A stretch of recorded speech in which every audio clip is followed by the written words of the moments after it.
Rabbi syrah li sadri wa yassir li amri wahlul 'uqdatam min lisani yafqahu qawli, amma ba'du. Yang saya hormati lagi saya kasihi Tuan Imam, yang saya hormati lagi saya segani guru saya, Ayahanda Datuk Hassan Ali, Tan Sri Datuk-Datuk Muslimin Muslimat, hadirin hadirat yang dirahmati Allah. Assalamualaikum warahmatullahi wabarakatuh. Pertama sekali kita bersyukur kepada Allah Subhanahu wa taala kerana dengan izin dan limpah kurnianya, alhamdulillah, pada malam ini kita dapat sama berada dalam rumah Allah. Kita dapat sama-sama berkongsi ilmu, saling ingat memperingati antara satu sama lain. Dan yang paling penting, kita dapat sama-sama menghidupkan salah satu daripada sunnah Nabi Muhammad SAW, yang kata Nabi, man salaka tariqan yaltamisu fihi ilma sahalallahu lahu tariqan bihi ilal jannah, atau kama qala. Sesiapa saja yang mempermudahkan urusan ilmu, Allah mudahkan urusan mereka itu untuk masuk dalam syurga Allah Azza wa Jalla. Tadi mesyuarat Nabi lambat dekat UKM. Mesyuarat yang agak penting sebab melibatkan pelajar antarabangsa daripada Palestin, Gaza, yang mana ada orang nak donate sebanyak 4 juta kepada UKM untuk tanggung 30 orang pelajar pensyarah-pensyarah dekat Palestin, universiti-universiti di Gaza. Jadi kita bincang tadi macam mana nak buat apa semua. Alhamdulillah, tu yang tadi agak drag sebab pemberi dana pun agak sibuk. Jadi bila bincang-bincang, syukur, rasa gembira. Sebab apa? Sebab kita nak bantu rakan-rakan kita di Gaza. Selalu kita pergi hantar makanan, kita hantar bantuan. Dan sekarang kita nak bagi ilmu, sebab kita nak lahirkan sarjana dan PhD graduate di Gaza. Sebab ramai, sebab sekarang ni universiti sedang membina, sekolah sedang membangun, tetapi ilmu tak ada. Jadi nak membangunkan masyarakat tu, dia perlu dengan ilmu. Jadi alhamdulillah, bersyukur apabila ada orang percaya kepada UKM untuk lahirkan 30 orang pelajar. Jadi tuan-tuan yang dirahmati Allah, ilmu tu mainkan peranan. Datuk lebih tahulah, ya, orang yang lama dalam bidang ilmu dan sebagainya. Semoga Allah Ta'ala merahmati kita semua. Dan kita doalah makin ramai umat-umat Islam kita yang kaya. Bila kita kaya, kita boleh buat macam-macam. Kita boleh infak, kita boleh bersedekah, kita boleh wakaf. Dan pastinya kita nak buat macam-macam yang berkaitan tentang ilmu. Muslimin muslimat yang dirahmati Allah, akhir-akhir ini kita melihat di dalam masyarakat kita hari ini bercakap tentang perkara-perkara yang boleh mengeluarkan mereka daripada Islam. Macam-macam dah tu. Baru-baru ni pun tadi pihak TV Al-Hijrah minta komen satu isu apabila sudah ada satu budaya unboxing isteri. Unboxing yang saya tahu, Datuk Tan Sri, dia panggil apa? Unboxing hadiah. Kita buka, beli handphone, kita beli buka. Sekarang ni unboxing isteri. Apa pandangan Islam? Sekarang ni orang nak maju ke depan, tapi ilmu ke belakang. Dia nak maju ke depan, syariat ke belakang, akidah ke belakang. Itu sebabnya institusi masjid surau mainkan peranan. Dan saya ucapkan ribuan terima kasih kepada Datuk dan semua ahli jemaah sekalian yang datang menghidupkan rumah-rumah Allah dengan bawa rakan-rakan jemaah tabligh untuk mengajak orang datang ke masjid. Kadang-kadang malu kita. Malu. Atas ni bukan tak ada orang duduk. Ada. Bukannya kawasan ni bukan kawasannya 50% orang bukan Islam. 99.9% adalah orang Islam. Surau lebih daripada 50 surau Jumaat. Tapi kehadiran sungguh menyedihkan. Itu sebabnya muslimin muslimat yang dirahmati Allah, bila akidah itu dah dirosak, syariat rosak, maka generasi akan rosak. Maka saya nak kongsi 10 perkara yang boleh membatalkan kita punya akidah, agar masyarakat kita tahu, generasi kita tahu. Dan Allah pun dah beritahu dalam Quran, Allahu waliyul ladina amanu yukhrijuhum minadh dhulumati ilan nur. Allah dah keluarkan kita ni daripada kegelapan. Allah keluarkan. Masa Nabi kat Mekah, sekumpulan sahabat ikut Nabi Muhammad, tak ramai, lebih kurang 80 orang. Lepas tu pindah ke Madinah, keluar daripada kegelapan kepada terang. Tapi malamnya kita mencari kegelapan. Tambah-tambah dalam generasi yang hari ini sudah mula, orang kata apa, memikirkan tamadun IT for IR dan sebagainya, tetapi lupa akidah, syariat, akhlak dan sebagainya. Ada 10 perkara. Perkara ini mungkin ramai dah tahu, tetapi kita ulang agar kita dapat terak kepada anak-anak kita. Sebab yang tengok ni orang muda-muda. Yang tengok dalam laman sosial, Facebook, Instagram, orang-orang muda. Pertama, asyirku fi ibadatillah wahdah. Mensyirikkan Allah Ta'ala. Mensyirikkan Allah Ta'ala ni nampak simple. Orang kata lah, ni semua aku dah dengar. Tapi dah dengar tu pun kita tengok hari ni. Dia panggil apa? Dia panggil memuja laut, memuja gunung, memuja. Pelik-pelik. Oleh sebab itu, muslimin yang dirahmati Allah, Allah Ta'ala ada pesan dalam surah An-Nisa ayat 48, innallaha la yaghfiru an yushraka bihi wa yaghfiru ma duna dzalika liman yasha. Allah ampunkan semua dosa kita. Kita buatlah dosa apa pun, Allah Maha Pengampun. Kecuali syirik. Syirik. Nak berjaya, syirikkan Allah Ta'ala. Sampai pergi jumpa bomo, saya pun tak tahu apa sebab jumpa bomo. Masa zaman almarhum Datuk Harudin, saya jenis orang duduk Arab lama, tuan-tuan. Duduk Arab ni kita tak adalah takut hantu sangat. Asrama saya dekat Dimash tu, dekat Damsyik tu, tepi kubur. Saya nak cepat pergi ke kedai, saya lintas ikut kubur. Balik maghrib, dekat maghrib nak singgah ke masjid tu, kita lalu kubur dekat. Tak pernah rasa takut. Tapi bila balik Malaysia takut balik dah. Tak tahu kenapa. Sebab dia orang kata apa? Budaya. Kita takut pada kubur. Patutnya tak. Bila nampak kubur, assalamualaikum ya ahlul kubur wa inna bikum lahiqun. Tapi mungkin kat Malaysia ni sebab orang duk amalkan amalan-amalan sihir, syirik kepada Allah Subhanahu Wa Taala dan sebagainya. Jadi bila ada orang yang buat begitu, ingat Datuk Harudin dia kata, orang nak syirikkan Allah ni jangan kadang-kadang dia syirikkan benda yang simple je nampak. Dia bubuh tangkal pada tangan.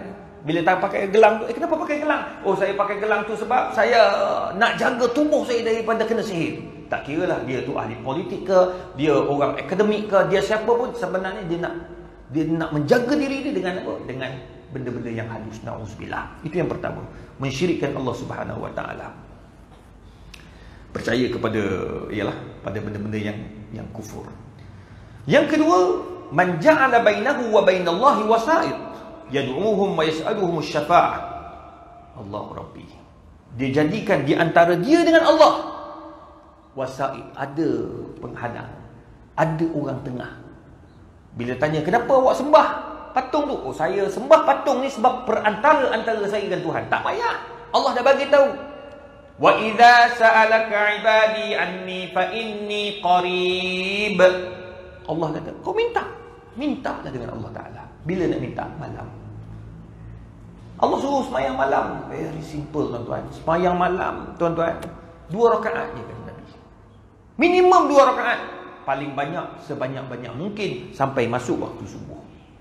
Nabi SAW semayang sampai bengkak kaki. Nabi tak banyak rakaat, tetapi Nabi panjang setiap rakaat. Dalam riwayat, Nabi SAW dia semayang malam tu bermula dengan Al-Baqarah. Alif Lam Mim, Dzalikal kitabu la raiba fihi, hudal lil muttaqin. Habis, sahabat pun ikut dapat semayang. Ini dalam satu riwayat bahawa kalau jemaah tersilap duduk tempat pun kita boleh tegur. Jadi sahabat ni datang didudukkan semayang tahajud, semayang berjemaah. Bila Nabi semayang, Nabi dah angkat takbir. Sahabat ni dia panggil menjaga kawasan. Masa jaga kawasan tu dia nampak, oh, Nabi semayang malam dekat masjid Nabi. Dia pun pergi punya happy sebab dapat semayang belakang Nabi SAW. Dia pun angkat Allahu Akbar, terus masuk takbir. Dia duduk sebelah kiri Nabi. Makmum kalau semayang berdua kat mana? Duduk sebelah kanan. Betul tak? Maka Nabi SAW tak adalah dia halau ni ke belakang. Nabi angkat tangan kanan, Nabi tarik telinga sahabat tu, dia pusing ke belakang. Maka sahabat tu berpusing sampai tepi ke kanan. Bila duduk sebelah kanan, dengarlah, gembiralah sahabat ni dapat semayang belakang Nabi SAW. Bermulalah Nabi, Bismillahirrahmanirrahim, Alif Lam Mim, Dzalikal kitabu la raiba fi, Al-Baqarah. Sampai habis, gembira sahabat kata, Masya Allah, habis Baqarah Nabi semayang. Dapat semayang belakang Nabi bagi habis Baqarah. Ingatkan habis Baqarah tu Nabi akan rukuk. Tetapi bermulalah dengan surah Ali Imran. Alif Lam Mim, Allahu la ilaha illa huwal hayyul qayyum. Sahabat tu boleh tahan. Habis surah Ali Imran, masuk surah An-Nisa. Rakaat pertama tuan. Habis, dekat-dekat nak habis surah Nisa, sahabat ni kata apa? Kalaulah Nabi sambung surah seterusnya, la faraqtu, aku tinggalkan Nabi. Sampai peringkat tu Nabi, tapi Nabi rukuklah. Nak kata Nabi semayang tu, kualiti Nabi semayang satu rakaat panjang. Tapi kita tak mampu, tak payah nak buat macam tu. Kalau kita buat macam tu, tarawih, imam kena pecat 24 jam. Saya pernah tu, masa zaman buat masters dulu, jadi imam dekat satu kawasan. Kawasan tu golf resort, kawasan-kawasan elit lah. Jadi kita pun pergi. Bila sampai-sampai tu pengurusi datang dekat saya. Dia kata, Ustaz, ini kita ni kawasan orang tua-tua. Orang tua-tua Ustaz, jangan panjang sangat. Tengok Ustaz muda sangat, takut nanti Al-Hafiz pula kan Ustaz balun satu juzuk nayar kami ya. Tak apa. Saya baca pendek-pendek je. Nak pendek macam mana? Pendek-pendek Ustaz, kita orang tua-tua Ustaz, faham-faham lah. Lutut pun tak tahan lama. Okey lah, saya pun semayang. Hormat orang tamat. Sebab Nabi pun suruh hormat orang belakang. Sebab ni sunat-sunat. Kita tahu orang tua, ada budak-budak, kita pun semayang pendek. Memang pendek sungguh lah. Kadar dia, Alam Nashrah, Qul Huwallahu Ahad, Tabbat Yada, Qul A'udzu Birabbil Falaq. Pendek sungguh. Habis dah 8 rakaat, lepas tambah 3, tak witir. Assalamualaikum warahmatullahi wabarakatuh. Bagi tazkirah 15 minit. Jadi semayang tarawih tu dalam 25 minit. Campur tazkirah, jadi semua sekali dalam 40 minit lah. Selesai. Sukalah semua jemaah. Keluar tu biasalah kawasan tu, kawasan sedap juga kan. Tengok penuh dengan pizza, dengan ayam golek. Saya kata ni ni orang kata apa, makan buka puasa ke? Dipanggil apa tu? Lepas buka Mori. Saya kata banyak betul ni. Dia kata, Ustaz, sini memang budaya kita semua potluck bawa makanan. Tu dia, saya kata. Saya pun duduk, tuan-tuan, semayang tadi dengan tazkirah 40 minit, dia punya makan malam ataupun dia punya mori 1 jam setengah. Okeylah, gembiralah. Tengah-tengah sembang, geng-geng pakcik-pakcik tadi lah, orang tua-tua tu kan. Sembang-sembang dia kata, saya tadi main golf 18 lubang, sembang bak golf pula. Saya kata, jalan main golf boleh tahan, semayang panjang tak boleh. Jadi kadang-kadang tuan-tuan, kita ni bukan tak boleh buat, boleh buat, cuma kita takut. Seiring nak main golf main, nak main bola main, tapi dia seiring dengan ibadat. Semayang malam jadi juga. Jangan kita semayang malam pendek, tetapi kita untuk beriadah kita boleh buat sehebat-hebatnya. Tak, kita biar seiring. Dunia kejar, akhirat kejar. Jangan pula kejar dunia, akhirat tinggal. Kejar akhirat, dunia tinggal. Sebab itu Abdullah bin Amr dia kata apa? I'mal li dunyaka ka'annaka ta'ishu abada. Kejar dunia macam kamu ni tak mati-matilah.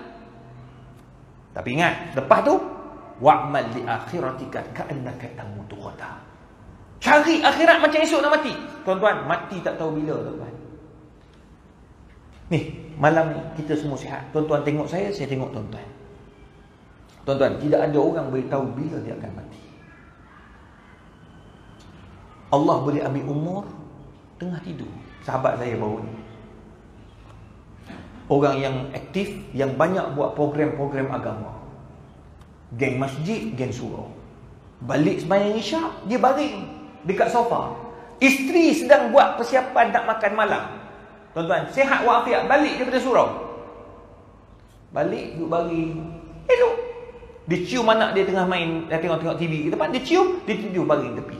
Sahabat kita ni, tuan-tuan, tidur. Isteri datang nak kejut, tak bangun dah. Panggil doktor, telah meninggal dunia. Allahu Akbar. Orang surau semua terkejut. Sebab apa? Sebab masa kat surau, elok-elok dia bersembang ni. Siap tanya lagi Tok Imam, bila agaknya kita boleh bersalam macam biasa, Ustaz? Takut mati dulu, tak sempat bersalam. Allah ambil umur dia, tuan-tuan malam. Sihat walafiat, umur 39 tahun. Jangan diingat kita ini tua, kita takkan mati. Jangan diingat kita muda, tidak akan mati. Semua orang akan mati. Oleh sebab itu, beringat. Yang kedua yang disebutkan oleh Allah Subhanahu oleh para ulama, jangan kita ini ada gap antara kita dengan Allah Azza wa Jalla. Kita letakkan perkara-perkara syirik untuk sampai kepada Allah. Allah kata minta. Bila nak minta? Mintalah di waktu malam. Mintalah di waktu-waktu yang mustajab doa. Itu nombor 2. Nombor 3, man lam yukaffir al-musyrikin aw syaffi kufrihim. Orang yang mengiyakan apa yang orang kafir buat. Dekat sinilah yang menjadi perbincangan dalam kalangan ulama. Kita wish hari-hari besar dalam agama-agama tertentu. Itu sebab mufti-mufti dia tak ada wish happy tu ke happy ni, tak ada. Walaupun orang kata, alah kita dah biasa, kita negara majmuk. Itu salah satu pandangan. Untuk warak, tinggalkan. Tak tahulah kalau Datuk punya pandangan berbeza. Tetapi itulah pandangan ulama. Dia tak kata wish semoga apa yang kamu ikutkan, kamu akan bahagia. Ni ada tadi, saya semalam ada diminta tolong. Dia kata, boleh tak buat satu doa, memandangkan di kementerian saya ni ada orang bukan Islam juga. Boleh tak kita buat satu doa yang orang bukan Islam juga boleh mengaminkan dan dia pun akan dapat? Saya kata, doa macam mana tu? Doa lah agar dia mendapat rahmat. Saya kata, orang kafir takkan dapat rahmat. Dia kata, boleh tak kita buat satu doa? Sebab selalu bila kita doa ni untuk orang Islam je, orang bukan Islam tak boleh nak aminkan. Dia kata tak dapat apa pun kami dia. Saya kata boleh, tetapi umum. Maksudnya kita doakan mereka dapat hidayah. Contoh, bila orang bukan Islam bagi salam, Assalamualaikum. Nama apa ni? Nama Ahmad Tirmizi. Assalamualaikum Ahmad Tirmizi, how are you? Dia orang bukan Islam, dia bagi salam. Sekarang ni orang bukan Islam, dia biasakan diri dia bagi salam. Macam mana dia jawab? Waalaikumsalam. Itu salah satu cara. Ada orang dia kata, Nabi tak jawab. Ada yang kata Assalamualaikum. Assam ni macam kita ialah kita balas dengan tak baik. Untuk dakwah, metod dakwah, kita jawab macam biasa. Kalau boleh jawab Waalaikumsalam, ke atas kamu juga kebaikan, ke atas kamu juga salam, tidak ada masalah. Dia tak jadi isu pun. Tapi kalau nak tambah lagi bagus, Waalaikumsalam, ataupun kita jawab Hadakumullah. Hadakumullah. Assalamualaikum Ustaz Ishaq. Hadakumullah. Dia pula tanya, sudah tukar ke? Tak tukar. Waalaikumsalam, doa. Hadakumullah, doa. Jadi kedua-duanya adalah doa. Yang tu doakan keselamatan. Kita bukan doakan wa'alaikumul jannah. Kita tak kata kamu dapat syurga. Tak. Kita kata wa'alaikumussalam, ke atas kamu salam selamat. Yang kedua, hidayah bagi kamu. Saya bagi ni alhamdulillah tuan-tuan, 4 tahun. Makcik dekat rumah saya tu, dia jual apa? Hardware. Saya tahu cerita. Saya cerita kat TV pun cerita. Dia jual hardware. Dia punya orang kata apa, perangai dia ni, Allah Rabbi. Dia jumpa je ni tu, Assalamualaikum. Dia panggil salam, semua dia salam. Orang datang nak beli pipe, Assalamualaikum. Semua orang taman kata nak jawab, takut. Dia ada yang diam lah. Ada yang cakap, awak jangan main-main tau, awak tu kafir. Minta maaf, minta maaf. Saya bila saya jumpa, ada killah. Dia mula tanya, sudah tukar ke? Tak, doa. Lepas tu tuan-tuan, lepas 4 tahun, 1/1/2019, orang itu telah pun memeluk agama Islam. Sekarang ni kedai dia tepi masjid, dia pula pergi sembahyang masjid. Yang sedih ni orang Melayu tak boleh sembahyang masjid. Itu sebabnya tuan-tuan, kita kena buat yang terbaik. Tunjukkan contoh yang baik.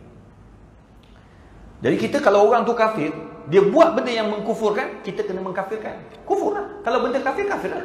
Yang salah, salah lah. Yang haram, haram lah. Tapi kalau benda tu untuk mengajak orang kebaikan dan kita tak kacau yang bab akidah tu, tak ada masalah. Macam tadilah kan, kita doakan yang baik-baik untuk dia masuk Islam. Kalau Ustaz Ebit dia gunakan Allah sayang. Allah sayang kamu. Allah nak bagi kamu agar berfikir akan kebesaran Allah. Itu bagus tu. Itu cara yang mulia. Ya. Tu baru ni ada khilaf tentang basuh. Dia panggil basuh kuil kan. Basuh kuil. Ada satu kumpulan kata tak boleh, ada satu kumpulan kata boleh. Memang ada dua pandangan kat situ. Tengok kepada apa niat yang dia buat. La haula wala quwwata illa billah. Nombor 4, man i'taqada anna ghaira hadi Nabi sallallahu alaihi wasallam akmal min hadiyati. Ada orang dia menganggap bahawa hidayah selain hidayah Nabi ni ada lagi hidayah lebih baik. Itu tak boleh. Ada yang nak ikut siapa? Nak ikut Nabi selain Nabi Muhammad sallallahu alaihi wasallam. Itu tak boleh. Jangan sekali-kali kita ini kata Nabi ni silap, tak boleh. Nabi itu maksum sifatnya. Jangan sampai ada yang kata apa yang Nabi cakap tak relevan. Jangan tuan-tuan, kadang-kadang kita tersilap, boleh jatuh akidah kita, na'udzubillah. Macam mana ada orang kata Nabi itu manusia, kadang-kadang dia tersilap. Tambah-tambah Nabi ni pula ramai bini, takut dia ni pun takut bini. Ada pula cakap dia tu. Kita takut bini, kita sudahlah. Jangan dikaitkan dengan Nabi SAW. Nabi tak boleh dijadikan bahan lawak, tak boleh tuan-tuan. Nabi dijadikan manusia untuk diikuti, manusia untuk kita mengambil iktibar. Itu nombor 4. Jangan tersilap. Tambah-tambah masa isu hudud. Siapa tak nak hudud? Saya nak hudud. Datuk lama saya kalau ikut Datuk punya perbincangan mesti nak hudud. Tapi proses tu sukar. Perlu banyak proses. Kita di Malaysia politiknya banyak, prosesnya banyak. Kalau orang Islam tak kuat, bab hudud pun tak belajar, macam mana tuan-tuan nak cakap bab hudud? Nampak tak? Masjid pun tak datang, kita nak hudud macam mana? Tak boleh, masjid datang dulu. Ni nak rapat-rapatkan saf, orang yang sama juga datang. Itu sebabnya tuan-tuan, siapa tak nak hudud? Tapi ada orang dia tak nak dan dia cakap itu bahaya, boleh jatuh. Ni hudud zaman Nabi boleh lah, potong-potong kepala. Zaman sekarang mana potong? Jangan. Sebab benda ini ada dalam hadis Nabi SAW. Qisas ada dalam Quran, ada dalam hadis. Al-anfu bil-anfi wal-uzunu bil-uzun. Telinga dengan telinga, mata dengan hidung dengan hidung. Jadi maknanya benda tu ada dalam Quran. Cuma nak apply benda tu kena mengikut proses yang betul. Jangan kita bercakap. Kalau tak reti, jangan diam. Baik tutup mulut dia daripada kita bercakap benda yang salah. Na'udzubillah. Ni kata potong tangan kan, kau potong tangan kan. Zaman Nabi tak apalah. Masa tu tak ada pembangunan. Zaman sekarang kalau potong tangan ni macam mana ni? Habis orang tak ada tangan. Oh, ayat tu tak betul. Ada pula yang cakap dia kata cukur janggut Nabi simpan janggut ni bukan apa. Sebab zaman Nabi tak ada jilet. Astagfirullahaladzim. Jangan tuan-tuan, jangan mempermain-mainkan syariat ataupun sunnah Nabi Muhammad SAW. Kalau tak boleh cukur, kalau jilat tak ada, habis yang cukur kepala masa musim haji tu pun ada. Jangan. Itu sebabnya berhati-hati ketika kita bercakap. Nombor 5, man abghada syai'an mimman ja'a bihi Nabi sallallahu alaihi wasallam walau amila bihi kafara ijma'an. Kafara ijma'an. Mereka ini apabila dia benci apa yang Nabi bawa. Nabi pakai jubah, dia petikai ni. Nabi pakai serban, dia petikai ni. Nabi, Allahu Rabbi, habis, semua dia petikai. Nabi pakai syugi, dia petikai ni. Pertikai apa yang Nabi SAW ajar. Tak boleh. Jangan pertikai. Ada benda dalam Islam kita boleh fikir di akal. Ini dipanggil makhul alaih. Benda yang masuk akal. Dalam usul fiqh, dalam bab penentuan hukum ni, dia tengok kepada akal kita.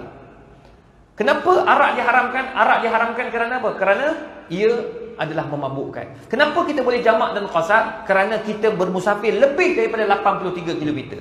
Saya sebut 83 sebab khilaf ulama. Minimum paling banyak orang sebut 83. Lepas tu ada 84, ada 85, ada 87, ada 89, ada 90, 91, 93, 96. Tu pandangan. Bila nak kirakan dua marhalah tu, dua pandangan. So saya ambil yang paling rendah 83. 81 tu ada, tapi selamat 83 ke atas. Tu lebih selamat lah. Tu jangan gaduh-gaduh lah. Barunya ada orang duduk bergaduh. Nak pakai 83 ke 86? Allah. Yang awak tahu yang mana satu? Saya tak tahu semua. Ada masalah dia. Bergaduh ke main. Ambil 83 ke atas. Nak ambil 86 silakan. Nak ambil 94 silakan. Lagi bagus. Kenapa boleh jamak? Sebab cukup dua marhalah. Cukup dua marhalah. Tak ada masalah. Jadi kalau orang hari ni musafir, zaman Nabi naik unta, naik kuda. Zaman sekarang naik kapal terbang. 1 jam sampai. Esok pagi saya tolak ke Sabah. Flight pukul 7. Sampai Sabah dalam pukul 8, pukul 9. Boleh jamak tak? Boleh. Sebab 83 ke atas. Dia kata, ustaz, mana letih? Ustaz duduk dekat dalam kapal terbang, tidur sampai-sampai nak jamak apa benda? Bang, elahnya ialah musafir. Itu je. Dah tak boleh cakap banyak dah.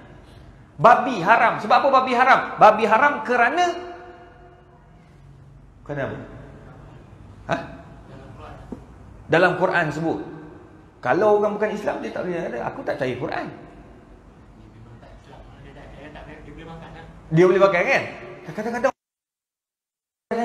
why? What is the itu payah. Dia nak cakap itu, nak jawab reason dia. Betul macam dia cakap. Sebab awak tak ada pegangan macam kami. Kami pegangan kami. Apa sebab? Ni tak boleh bincang. Macam arak ada sebab mabuk. Tapi babi tak ada sebab. Dia sama macam solat subuh. Kenapa solat subuh 2 rakaat, isyak 4 rakaat? Kenapa imam? Imam paling banyak orang tanya. Kenapa imam? Kenapa Allah tak buat 4, tak buat 2? 2 isyak je. Mesyuarat sana, pergi sini, kerja banyak. 2 lah. Kenapa pagi tak buat 4? Ini panggil ta'abudiyah. Dia panggil kewajipan atas asas ta'abudiyah. Haram. Kerana apa haram? Babi itu ta'abudiyah. Orang sains buatlah kajian macam mana pun, tetap haram. Tak boleh cakap apa dah. Walaupun kajian macam-macam hari ni. Saya buat kajian PhD tentang DNA babi dalam produk makanan dan vaksin apa semua ni. Tu sebab saya boleh cakap tentang vaksin. Sebab saya buat PhD dalam biotech. Saya fake biotech. Saya buat tahun 2012. Bayangkan tuan-tuan, kita dah tentukan hukum penggunaan bahan-bahan daripada babi tanpa sebab haram hukum dia. Tetapi yang perlu kepada fatwa. Sebab kita bila buat PhD kena hasilkan satu produk baru. Dia kena hasilkan satu dia panggil teori baru. So teori saya kata kena ada satu. Sebab tak mustahil satu hari nanti babi ni akan jadi pengganti kepada bahan tubuh manusia. Masa tu pemeriksa pun kata boleh. Ini kan 2 hari lepas keluar surat khabar, Amerika Syarikat berjaya, doktor di Amerika Syarikat berjaya memindahkan jantung babi kepada jantung manusia. Proses itu dah berlaku dan berjaya pula. Dan benda ni lah tuan-tuan dan puan, itulah dinamakan ilmu. Haram tetap haram. Tapi bila dalam keadaan so macam mana? Tidak ada pilihan. Kat situ kena keluar fatwa-fatwa baru tu. Ni katanya akan bincang. Sebab dalam badan babi tu dengan manusia 99% sama. Pinggangnya, buah pinggangnya, jantungnya, paru-parunya semua sama. Allahu Rabbi. Jadi itu sebab kenapa Allah buat begitu, adalah hikmah. Allah nak suruh buat benda. Allah nak benda. Macam mana nak cakap kan? Kalau babi ni, mudah cerita, kalau UPM buat kajian tentang babi, 1001 produk boleh jadi kat situ. Berus Berus paling elok babi kulit batu, babi punya bulu. Sebab bulu dia pecah. Jadi bila dia cat tu rata. Bulu untuk budak-budak lukis pun sama juga. Kulit babi paling kenyal. Itu sebab kulit babi dia tak buat satu the whole kasut tu. Dia buat kat mana? Dia buat kat lidah. Lidah kita tarik kan. Dia bor kat belakang. Sebab dia duduk kat belakang tu, bila kita tu dia tak cepat koyak. Kalau kulit lembu cepat koyak, dia letak dua tempat tu je. Tu dia. Tapi Allah Ta'ala nak tunjuk, nak tengok sejauh mana kau sabar untuk tinggalkan benda-benda tu. Kalau jual babi boleh kaya kita. Banyak benda. Tapi Allah tak bagi kita buat benda tu. Itu sebabnya kita kena ingat, jangan pertikai apa yang Allah dah arahkan dan Allah haramkan. Nabi arahkan, jangan pertikai. Nabi haramkan, jangan pertikai. So 5 benda ni, tuan-tuan perempuan yang dirahmati Allah, merupakan perkara yang boleh membatalkan kita punya akidah. Dan perkara ini disebut juga dan dibincangkan juga oleh guru kita almarhum Ustaz Ismail Qamus dalam buku beliau. Cuma saya bawa dalam buku bahasa Arab. Ada 5 lagi, insya-Allah kita sambung pada pertemuan akan datang, sebab saya nak jawab beberapa soalan yang diberikan.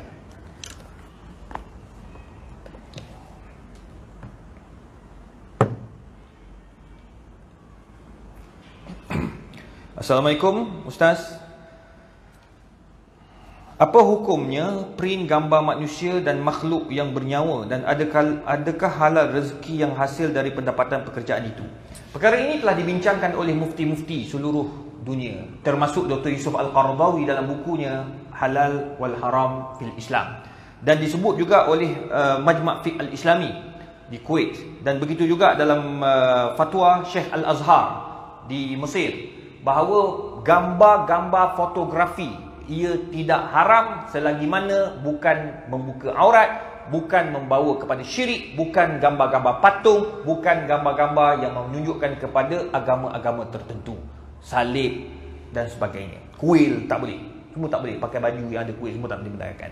Tapi gambar-gambar macam kita buka foto orang print gambar kan, gambar anak convocation, gambar suami convocation, gambar keluarga, itu tidak berdosa dan boleh diteruskan kerana ia sama macam kaedah dia, kanazratir rajuli ila al-mir'ah, macam dia tengok cermin, dia tangkap. Jadi itu tidak ada masalah, maka hukumnya halal. Assalamualaikum Ustaz, mohon pencerahan pada seorang lelaki yang promote barangan perempuan, contohnya barangan makeup. Dia terpaksa lembut sedangkan dia tidak begitu. Man tashabbaha biqaumin fahuwa minhum. Nak promo barang perempuan tak ada masalah, dibenarkan. Contoh, nak promokan bedak perempuan, pakailah bedak, ia akan memutihkan wajah anda. Contoh. Okey. Tapi dia buat muka lembik-lembik, pakailah bedak. Gitu. Itu tak boleh lah, sebab man tashabbaha biqaumin fahuwa minhum, jangan menyerupai wanita. Promo macam biasa. Ini makeup, ini lipstick, ini makeup untuk orang perempuan, ini baju orang perempuan. Tapi kalau setakat dia nak tunjuk dia pakai pakai telekung tu, sebab orang perempuan, takkan orang perempuan nak pakaikan telekung, nanti nampak aurat dia pula. Jadi orang lelaki tolong pakai kat muka dia, nampak bentuk macam mana telekung itu dipakai. Itu tidak ada masalah. Dia yang tak boleh, dia memang bertelekung. Itu tak boleh. Macam contoh yang Imam Muda, program Imam Muda TV Astro tu lah. Saya terlibat salah seorang tu, dia berdebat dengan maknyah. So maknyah ni dia punyalah duk bergaduh. Rupanya maknyah ni keluaran salah sebuah universiti Islam dekat Malaysia ni. Tahu pandangan Imam Nawawi apa semua. Jadi Imam Muda ni pun debatlah, bagi hujah-hujah, menangis maknyah ni tadi. Dia lari masuk dalam. Saya kata, hebat. Saya bagi markah. Saya dengan Datuk Hasan Mahmud masa tu. Kau bagi markah budak ni. Imam ni berjaya menegur maknyah tersebut. Sampai maknyah tu balik, keluar dan bertaubat. Menangislah. Tengok-tengok dia keluar daripada bilik tu pakai telekung. Saya kata, kenapa pakai telekung pula? Saya dah bertaubat. Tak taubat lagi lah maknanya. Potong pula markah dia. Allah Rabbi. Baik, kita bagi laluan untuk azan. InsyaAllah kita sambung sikit lagi. Ada 2 soalan daripada sahabat-sahabat kita yang online.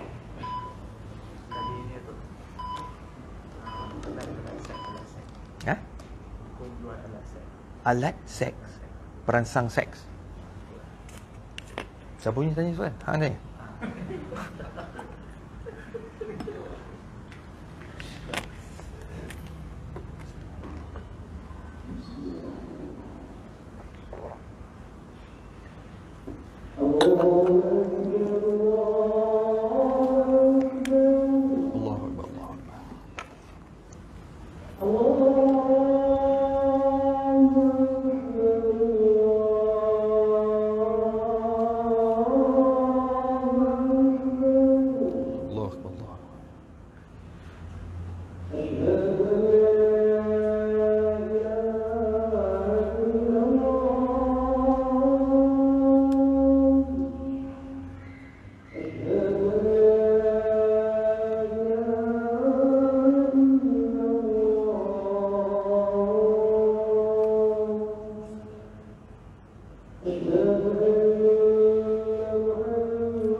Assalamualaikum Ustaz, saya ada satu soalan berkenaan tidur selepas subuh.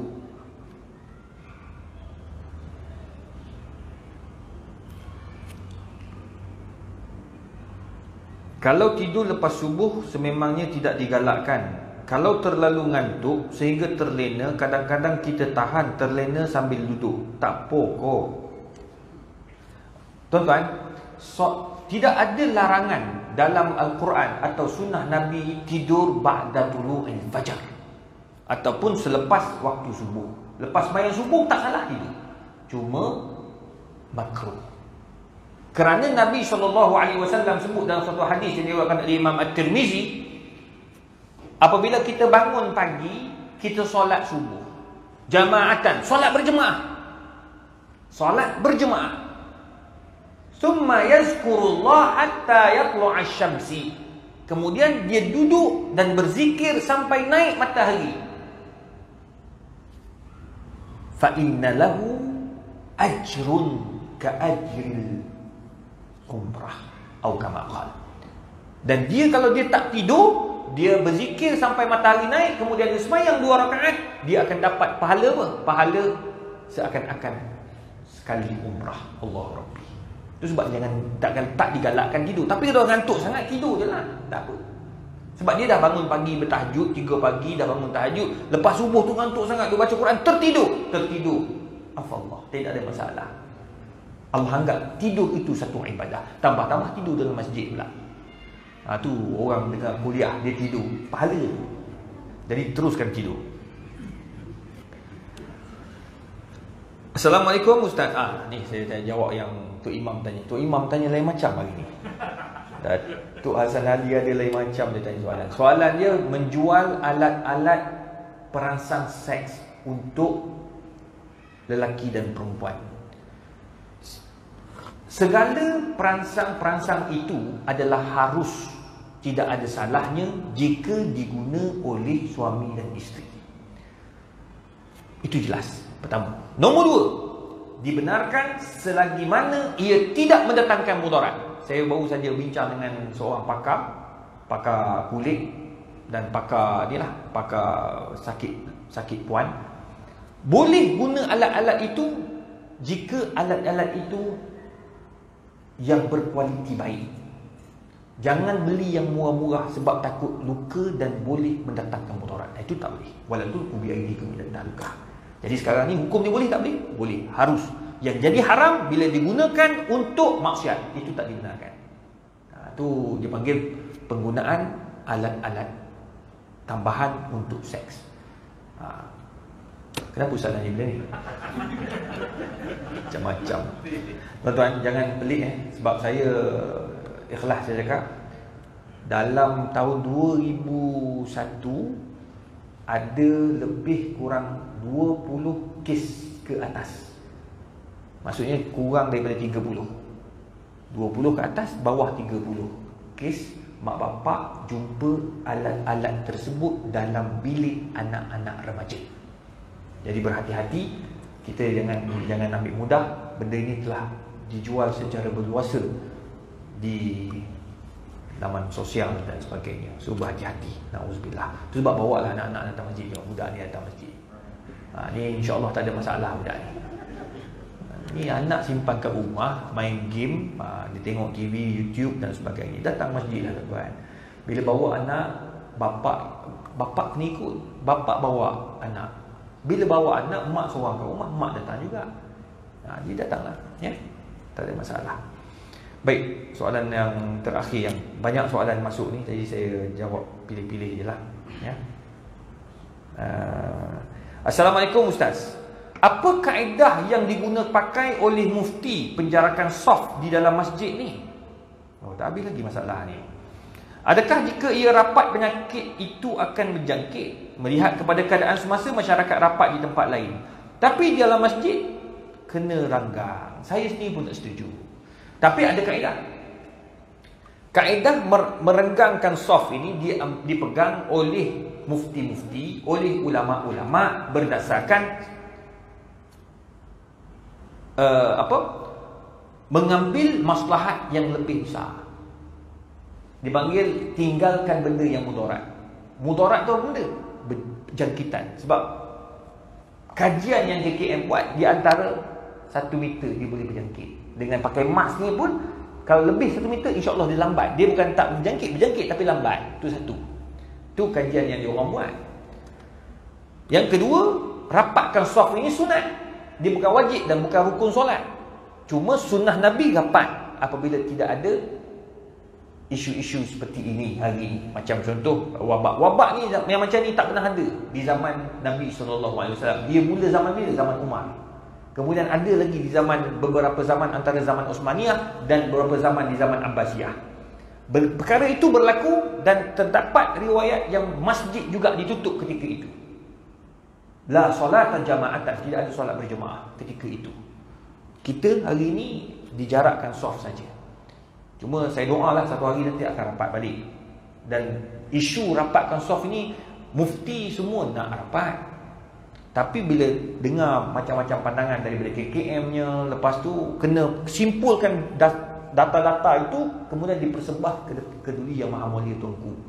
Setiap negeri dia ada sultan-sultan, kena persembah dulu. Kalau tuanku perkenan, baru dibenarkan. Macam Perlis dah perkenan untuk rapat. Di Johor telah diperkenankan untuk setengah meter. Setengah meter. Di Selangor baru ni masih kekal. Wilayah masih kekal 1 meter. So kita taat pada ulil amri, selainnya kita serahlah kepada mereka. Kalau jadi apa-apa, mereka lah yang tanggung. Kita dah buat yang terbaik. Tanggungjawab kita datang di masjid. Sekarang ni renggang pun orang yang sama, rapat lepas ni lagi parah orang yang sama. Lepas tu daripada 3 soft akan jadi 1 soft setengah. Ni sekarang kita bagi 2 kan, bagi 2 kan. Allah tolonglah tuan-tuan, kita pakat-pakat mari. Wallahu a'lam bissawab. Ni soalan yang masuk dalam ni. Ada soalan yang tadi?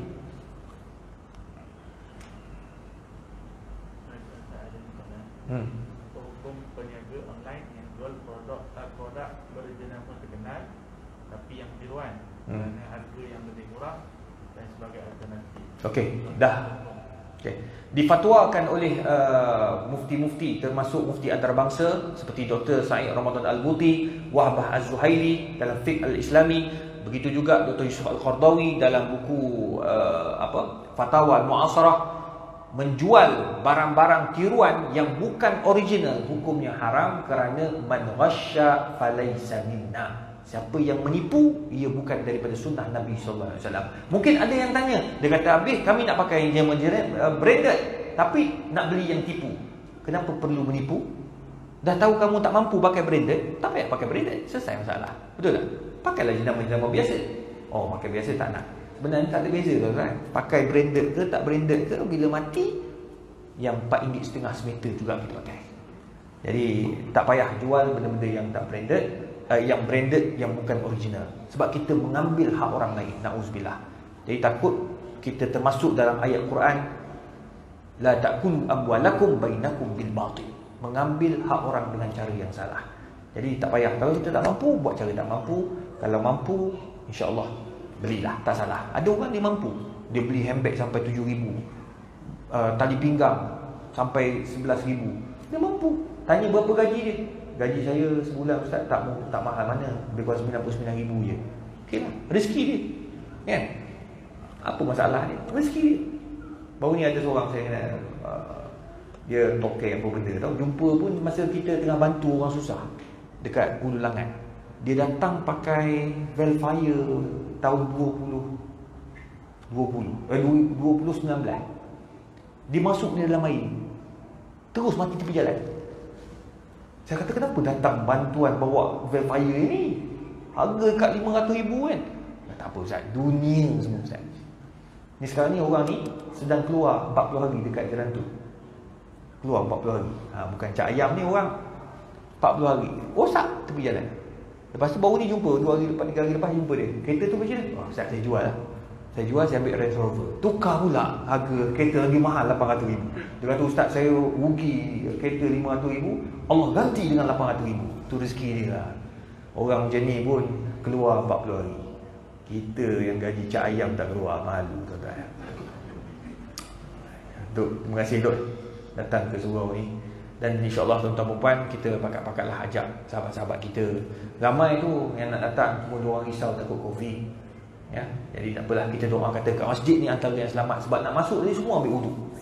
Ambil wudu dah boleh selesai dah. Kan? Yang bahaya tu masuk panggung wayang. Tak ada orang masuk panggung wayang ambil wudu. Tak ada. Baru ni saya pergi, ni last saya cerita. Kadang-kadang perlu dipikirkan juga ya. Pertama, isu mask.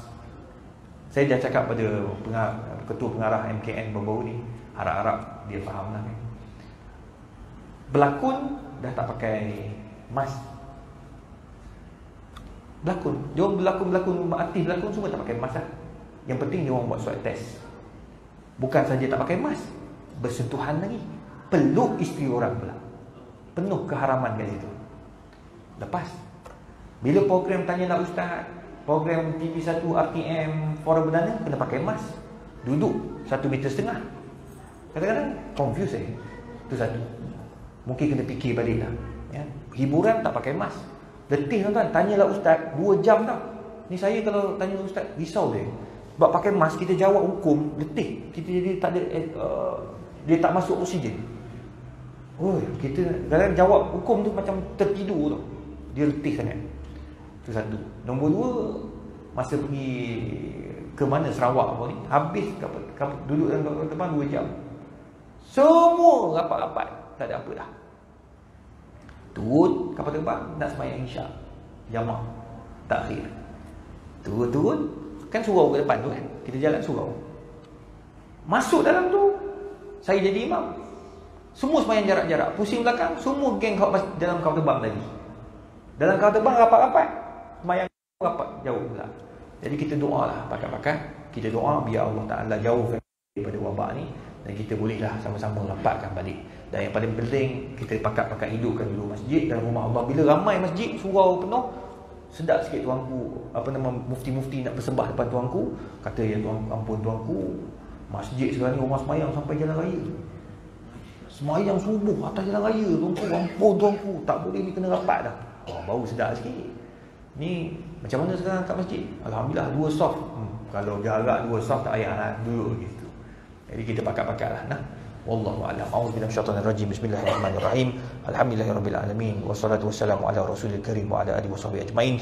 Allahumma faqihna fid din wa 'allimna at-ta'wil. Allahumma yassir wa la tu'assir ya mujibad da'wat. Wa sallallahu ala sayyidina Muhammadin wa ala alihi washabbihi wasallam. Taqabbalallahu minna wa minkum. Taqabbal ya karim.